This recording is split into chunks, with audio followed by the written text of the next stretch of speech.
என்னக்கா இப்போ உடம்பு பரவாயில்லையா? ஏதோ பரவாயில்ல. சரிக்கா, வீட்டுக்கு வந்துட்டீங்களா? அது வரையும் சந்தோஷம்.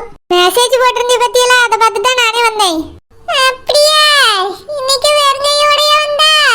இல்லக்கா, பழம் வாங்கிட்டு வரணும்னு நினைச்சேன். கடை பக்கம் போவே இல்லக்கா, வீட்டுல இருந்து அப்படியே வந்துட்டேன். அதான்க்கா எதுவும் வாங்கிட்டு வரல. பேரவை இந்த பக்கம் வந்தா வாங்கிட்டு வந்து தரேன்க்கா. இல்ல செல்லம்மா, வேண்டாம், சும்மா தான் கேட்டேன். பழம்லாம் எதுக்கு? சும்மா வந்திருக்கியா, அதை வாங்கிட்டு வந்தியான்னு கேட்டேன். ஏன்னா அன்னைக்கு ஆஸ்பத்திரிலயும் வந்தா பத்தியா, அதான் இன்னைக்கு எதுவும் வாங்கிட்டு வந்துட்டியோன்னு நினைச்சு கேட்டேன். இல்லக்கா, எதுவும் வாங்கிட்டு வரல. மீன்கரக்கா, உடம்ப பாத்துக்கங்க. இனி நாய் இருக்க பக்கம் அதிகமா போவாதுங்க. ஒரு தடவை ஒரு நாய் பார்த்து வச்சு கடிச்சிட்டுனா அது மறுபடியும் கடிக்குமா? இத வேற சொல்லி சொல்லி பயமுறுத்துறியா? உண்மையாக்கா சொல்லியே, கேள்விப்பட்டிருக்கேன். அதனால பத்திரமா இருங்கக்கா, அங்க இங்கன்னு அலையாதுங்க. சரி செல்லம்மா. சரிக்கா, உடம்பு பாத்துக்கிடுங்க, நான் போயிட்டு வரேன். ஆளாளுக்கு வாராளோ போறாளோ பார்க்காளோ, ஒரு பாலம் கூட வாங்கிட்டு வரது கிடையாது. இந்த செல்லம்மாக்கு என்ன கேடு, நல்லா தானே கடை வச்சிருக்கா. அப்பயும் ஆஸ்பத்திரியில பார்க்க வரும்போது இப்படிதான் வந்தா. இப்போ வீட்டுக்கு வந்த பிறகு அப்படியே வாரா. என்னதான் சொல்றதோ இவ்வளோலாம். இதுல வேற நாய் ஒருக்கா கடிச்சா மறுக்கா கடிக்கும்னு சொல்லியாலே. என்ன செய்ய? வெளியே போலாமா வேண்டாமா?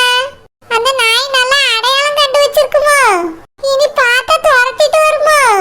கொஞ்ச நாளைக்கு மீன் வியாபாரத்துக்கு போகாம இருக்கணும். பேதி எடுத்த நாய் என்ன கடி கடிச்சுட்டு, அதால இத்தனை நாள் ஆஸ்பத்திரியில கடந்துட்டு வந்திருக்கேன். இந்த செல்லம்மா வேற சொல்லி பயமுறுத்தி விட்டுட்டு போறா. மறுபடியும் நாய் கடிக்காம இருக்கான்.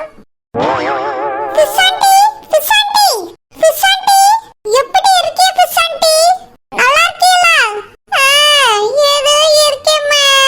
டாக்டர் இன்னும் 2-3 நாளைக்கு இருந்துட்டு போங்கன்னு சொன்னாரு. நான் தான் இதுக்கு மேலலாம் இருக்க முடியாதுன்னு வாடி வந்துட்டேன். பிசாண்டி, வனரவியல் அப்படின்னா பில் பே பண்ணலையோ? ஆவி ஒத்த பைசா கூட கேட்டலம்மா. என் மாவன் தான் ரூபாயெல்லாம் கேட்டனா. சே, இருக்கவியலுக்கு செய்யறதுக்குன்னா ஒரு துளி மனசு கூட வராது பிசாண்டி. அதே அந்த வனரவியல் விஷயத்துல தான் தெரியுது. ஆமா சாமி, வானர் நினைச்சிருந்தா பணத்தை கட்டி இருக்கலாம். அவியதான பொழைக்கவே கூடாதுன்னு நினைக்காவல. பேரவி எங்க இருந்து எனக்காக பணத்தை கட்டுவாவே? சரி பிசாண்டி, நல்லா ரெஸ்ட் எடுங்க, அங்க இங்கெல்லாம் அலையாதங்க. உடம்பு பாத்துக்கங்க பிசாண்டி. சரிம்மா. உங்களுக்கு நாய் கடிச்சிருச்சு, எனக்கு யார் ஹெல்ப் பண்ணுவான்னு ரொம்ப ஃபீல் பண்ணிட்டு இருந்தேன். நல்ல வேளை பிசாண்டி, நீங்க வந்துட்டீங்க. இப்பதான் எனக்கு நிம்மதியா இருக்கு. எனக்கு நிம்மதியா இருக்கு, எனக்கு வேதனையா இருக்குமா? ஏன் பிசாண்டி? அது நாய் கடிச்ச வலி இருக்குல்ல, அதான் சொன்னேன். என்ன கடி கடிச்சு விட்டு வந்து பேதி எடுத்த நாயி எத்தனை ஊசி குத்தி இருக்காது தெரியுமா இது வரைக்கும்? பரவாயில்ல பிசாண்டி, நாங்க அன்னைக்கு பார்த்ததுக்கு இப்ப கெட்டு கூட சின்னதாயிட்டே. சீக்கிரமா சரியாயிரும், கவலைப்படாதீங்க. சரிம்மா, இப்படி ஆறுதலுக்காவது ஒரு வார்த்தை சொன்னியே. ஆறுதல் மட்டும் இல்ல பிசாண்டி, நிஜமாலே நீங்க சீக்கிரமா சரியாயிருவீங்க, கவலைப்படாதங்க. அப்புறம் ஒரு முக்கியமான விஷயம் பிசாண்டி,